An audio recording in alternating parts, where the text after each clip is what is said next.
All right, shalom, shalom. First and foremost, we're going to start off by giving all praise, honor, and glory to Yahweh, Ba'Hashem, Yahushai, Ba'Hashem, Rakakwadash. Double honors to the apostles and elders of Great Millstone. Salutation to all y'all can pushing the truth and sincerity. And this lesson is basically titled, It's Not About Us. Because at this point in the truth, man, like as you get deeper into it, you realize, hey, we're just laboring for the elect, man. We're laboring for the brethren, the Akwath. And hey, the literally the elect and the 1/3, man. And doing that, that'll see that we make it. And you can go ahead. I'm gonna check the sound on the video real quick. No, it's not live. Oh, it's just doing a screen recorded. But I got this one for you. This is Sirach 33:17. Consider that I labor not for myself only, but for all them that seek learning. Yeah. So when we learn something, it's not necessarily for us. Like, yeah, first and foremost, it is gonna help us, but it's for the ones who are without, man. We're doing this. Hey, we're here. Like, basically, this is healing the sick. Cleansing the lepers. Lifting up those feeble knees. When we learn something, hey, we have to apply it and then pass it on, man. You don't want to be as a person who's hiding your talent. Scriptures say better is a man that hideth his foolishness versus hiding your wisdom, man. And that everything that we learn, hey, that's really going into building a nation, man. Teaching your kids the way they should go. Hey, basically giving that instruction, man. I just got this Luke chapter 22 verse 31. And the Lord said, Simon, Simon, behold, Satan had desired to have you, that he might sift you as wheat. Yeah, so Satan was basically trying to get Simon, man. Like the scriptures say, when you basically leave the world, you become a prey, man. And that's us also. When you leave the world and you start dealing accordingly, you become a prey to the world, man. Satan's job is to try to sift you. That's his job as a left-handed angel. That's right. It says, but I have prayed for thee, that thy faith fail not, and when thou art converted, strengthen thy brethren. And that's something we got to do also, man. It's also like pray for the brethren, man, that their strength fail not, Hey, strengthen the brethren daily, man. And then once you basically learn, like we all go through hardships in this truth, But basically when you learn something, hey, you strengthen your brethren, There's going to be at some point, you might start off as just a brother on the other side of the line. Then the Lord, hey, as you progress, the Lord exalts you. And then eventually you're going to have to teach that same lesson that you learn, Yep, and be that example. Yeah. As the scriptures talk about, that we're, examples to the flock. Okay? Yep. And I'm gonna get this because as these things because we all go through trials and tribulations, and we once we get over that particular situation, once we I guess you could say pass the test, what do? You gotta help the brothers that are around you. Somebody may be going through a similar situation. You give them advice on how to deal with it, okay? You may help them out, in their time of need, their low points. And that's why it says here in the book of Ecclesiastes 4:11, it says, again, if two lie together, then they have heat. But how can one be warm alone? It says, and if one... Salaki, let me start above that. This is Ecclesiastes 4:9. Two are better than one, because they have a good reward for their labor. For if they fall, the one will lift up his fellow, but woe to him that is alone when he falleth. And that's right, okay? You're going to need help in this thing, okay? We can't do this by ourselves. The Lord's actually going to put you in situations where you have to humble down and get help from brethren, all right? Whether it be, first and foremost spiritually, okay? Then it could, be mentally, physically, emotionally, all right? The Lord's going to put you in a particular situation where you have to ask your brother for help. And that's a way of showing that you're humble too. Because, see, in this world, they teach you, not to, express your feelings, all right? They tell you to, as a man, don't pretty much ask anybody for help. When in the scriptures, they tell you clearly that you're going to need help, man. That you got to ask your brother for help, that you got to go to him, And there's nothing wrong with that. Hey, we're a body. Hey, we're a unit. We're trying to get out this, this battlefield together. All right? And it says, back in Ecclesiastes 4 and 11 now. So like I'm going to finish off 10. For if he had not another to help him. And it says, again, if two lie together, then they have heat alone. Or they have heat. But how can one be warm alone? And if one prevail against him, two shall withstand him. And a threefold cord is not quickly broken. So in a sense, the more the merrier. All right. And obviously, we're talking about quality men. All right. Not quantity. I got to put that out there. But when you have a quality men, righteous, godly men amongst you, it's hard to, get you out of the spirit, so to speak, man. Yeah. All right. You got something, or? Let me see. I'm gonna grab that Matthew. This is Matthew 7:2. It says, "For with what judgment ye judge, ye shall be judged, and with what measure ye meet, it shall be measured to you again." So basically, the judgments and the measurements that we meet, we got to be fulfilling those same measurements. It really more, because going into leading by the example, when the Lord sets you up to be a leader, you gotta basically start leading, man. We call it basically doing the lion's share. The lion's share. It says, and why beholdeth the mote in thy brother's eye, but considerest not the beam that is in thine own eye. And the thing is, we don't want to be hypocrites, man. Everything that we ask of other men, we should really be doing ourselves, because we don't want to be those men. You don't want to be a hypocrite in this thing, man. You don't want to be built on a false foundation.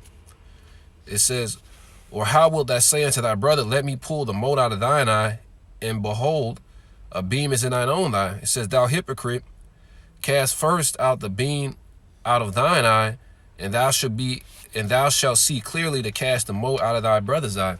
So if we're like really lifting up the brotherhood, of course we don't speak on anything any issues we don't have the knowledge on, but you don't want to be a hypocrite, man. And the thing is, we have to really live what we preach. It's gonna be shown, man.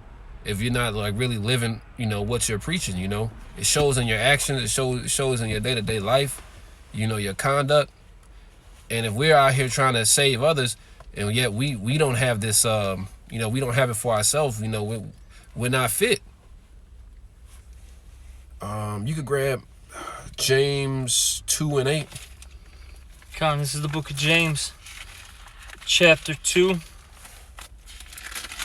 verse 8, and it reads, if you fulfill the royal law according to the scriptures, thou shalt love thy neighbor as thyself. Ye do well. Yep, and that's the main goal in this, man. It's not about us, man. You get like if you ever like are doubtful about something in the truth, or you feel like you lost your way. Hey, remember that, man, because in doing that, you will be considerate. You'll walk accordingly. You'll be considerate of your actions. You could always ask yourself that question, like, how is this going to affect the brotherhood? Because ultimately we're set up to lead the flock. We're set up to watch after the flock. So when doing that, the scriptures say you do well. If you ever are going through any problems or whatnot, you could always really like at least count on that one thing where it's like, all right, if you feel like your judgment's off, your rationale's off, you could always say like, it's my actions gonna help the body, man? Because ultimately that helps you remain blameless. Come. A quick one, unless you got some. No, go ahead. This is Proverbs chapter 14, verse 1. And before I read this, according to Jeremiah 6:2, it talks about how the nation of Israel is a comely woman, okay? So this, in Proverbs 14:1, even though it says a woman, this could be talking about the men too, okay? This is Proverbs 14:1. Every wise woman buildeth her house, but the foolish plucketh it down with her hands, okay? And the brother talked about nation building. All right, the brother mentioned that. And look, we're building up a nation. If you're one of those wise, women, as the scriptures even talk about in Matthew the 25th chapter, talk about the wise virgins and the foolish virgins.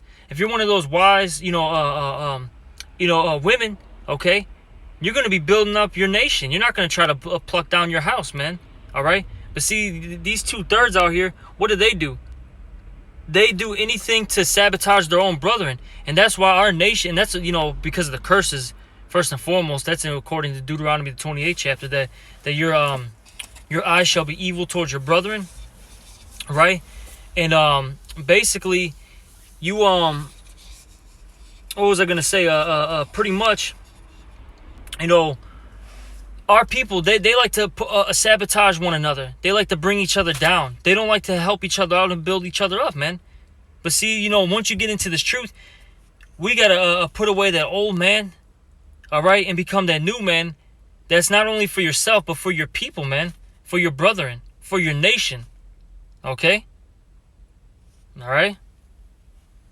Come. You got something else? Yeah, this is back you up to this, Ecclesiastes 8:5. It says, "Whoso keepeth the commandments shall feel no evil thing, and a wise man's heart discerneth both time and judgment."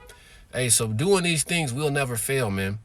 If we just follow the scripts, you will never fail. Yep. You won't have any detrimental, anything detrimental happen to you. Verse 6 says, "Because to every purpose there is a time, and every judgment." So like to every purpose, I'm gonna reread that. "Because to every purpose there is a time, and every judgment. Therefore the misery of man is great upon him." So hey, our actions have repercussions, man. Whether it's gonna be good or bad. And again, hey, in this thing we're trying to stay blameless. We have to always consider, because it said the verse before that said, let me see, it said Salakia. The verse before that says, "A wise man's heart discerneth both time and judgment." So if we're discerning those things, we gotta really ask ourselves, like, hey, am I doing what's required of me? Heeding to the rebuke, heeding toward the exhorting the brethren. It's basically, hey, being considerate in this thing. Being considerate, hey, and examine ourselves. Let me see. You could grab let me see if we got how many we got. You could grab Sirach 19 and 17. All right, this is Sirach 19 and 17. We can go to like 24. Sirach chapter 19, verse 17. It says, "Admonish thy neighbor before thou threaten him." Yeah, so hey, always try to build your brother up. Jake is gonna do a lot of shit to the way you always want to curse him out, or your flesh always wants to like go above and beyond. But hey, always try to restore one of the script, like the scriptures say, restore one in the meekness, man. Yep. Keep going on. It says, and not be, so like, I'm gonna read that again. "Admonish thy neighbor before thou threaten him, and not being angry, give place to the law of the Most High." So hey, let the scriptures have their perfect work, man. Because a wise man is gonna take the rebuke and learn from it. Yep. And it says, "The fear of the Lord is the first step to being accepted of him, and wisdom obtaineth his love."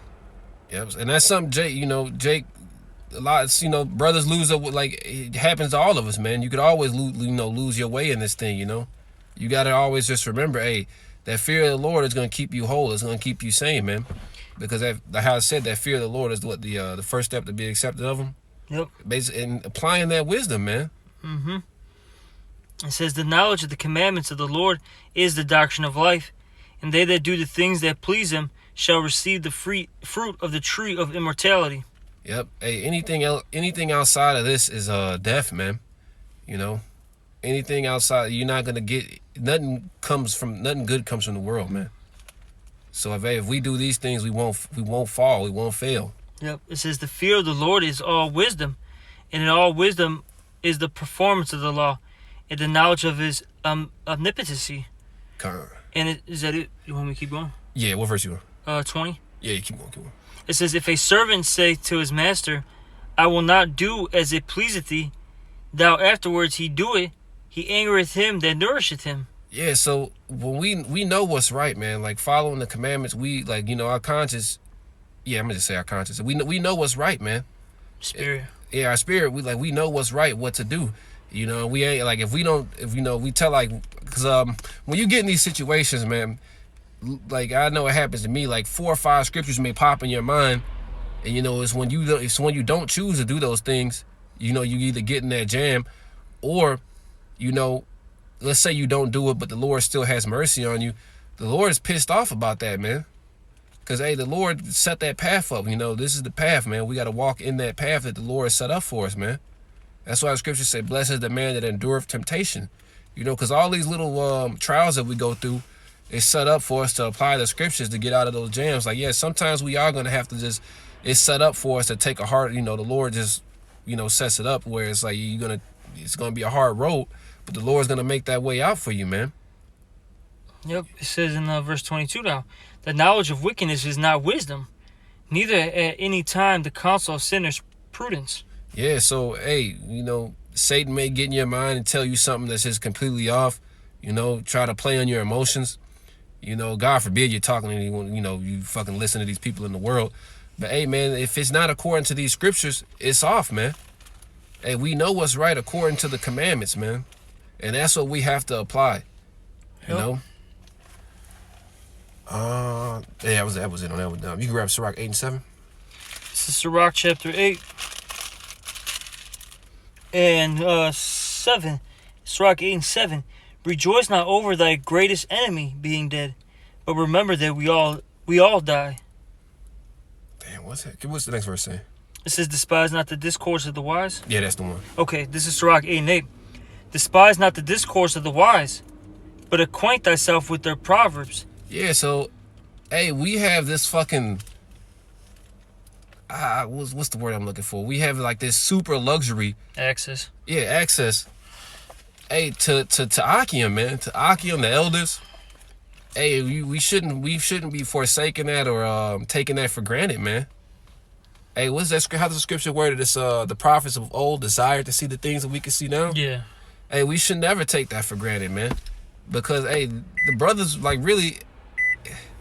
This all I can say. This is a gift, man. You can reread it up. Yeah, Sirach 8 and 8. Despise not the discourse of the wise, but acquaint thyself with their proverbs. Yeah, so a lot of brothers have been in it. Like, you may be going through something, and there's probably 5 brothers who've all went through the same thing that could, you know, tell you what's what. Hey, like Yahweh Shai. Literally, Yahweh Shai went through everything, and he left basically this is the law of the testament that he left for our sakes, man. You know, so if we're wise, we would apply this. We don't have to go through, you know, learning things the hard way. Yeah, it says in the scriptures in Romans 15 and 4 that the things written aforetime were written for our learning. Yep. These things that these men of old, you know, what they went through is for our learning, and you could even say, you know, brothers that came in before you. Yep. Hey, their testimonies, their situations and experiences. When they talk about it, it's really for your learning. Come. You know, so if you go through a particular situation, oh, I don't do this, or I do this. You know what I mean? It all depends on, what the outcome is. Yep. But, try to find the, try to do whatever is going to lead to some type of positivity. All right? Whatever action that's going to lead to a positive result, man. Follow that. I forgot how this dude worded it, but I heard this, this saying where it's like basically like a greater wise man will basically learn from other men's mistakes.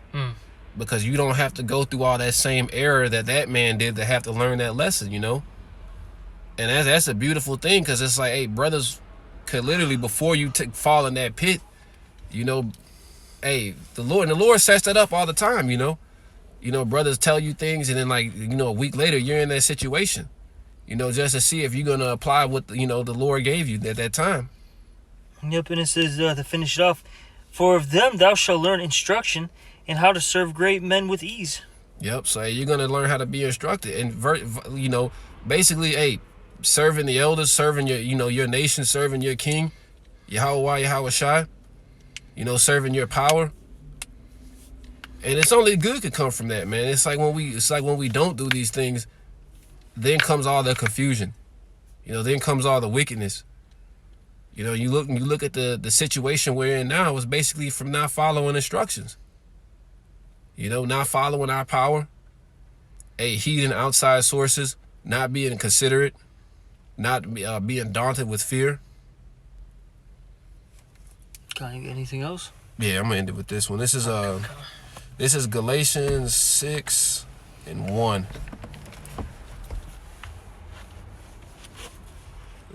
Salaki. Galatians 6:1 says, "Brethren, if ye be overtaken in a fault, ye which are spiritual, restore such a one in a spirit of meekness, considering thyself, lest thou also be tempted." And that's the thing, man. Hey, we gotta keep building the nation, man. And you know, the scriptures say the knowledge do puff it up, you know. But it's like, hey, man, just remember, hey, keep restoring brethren in meekness. You know, hey, so like the scriptures say, some brethren, you know, they eat of the herbs, some chew of the meat. You know, some brothers are gonna, you know, accelerate faster, some are gonna, you know, grow a little slower. But all in all, like, our mission is set up to just really go out here and build this nation, man. Where it's like, you know, we gotta start, hey, you know, really growing in this thing, you know, taking heed, being considerate, growing, and ultimately, hey, loving thy neighbor as thyself, man. It's like this. I'm gonna keep quoting it. If you do these things, you'll never fail, man. So, hey, with that, you know, I'm gonna give all praise, honor, and glory to Yahweh, Ba'ashem, Yahushua, Ba'ashem, Rakakwadash. Double honors to the apostles and elders of Great Millstone. A salutation to you, brother, in pushing this truth and sincerity. Shalom.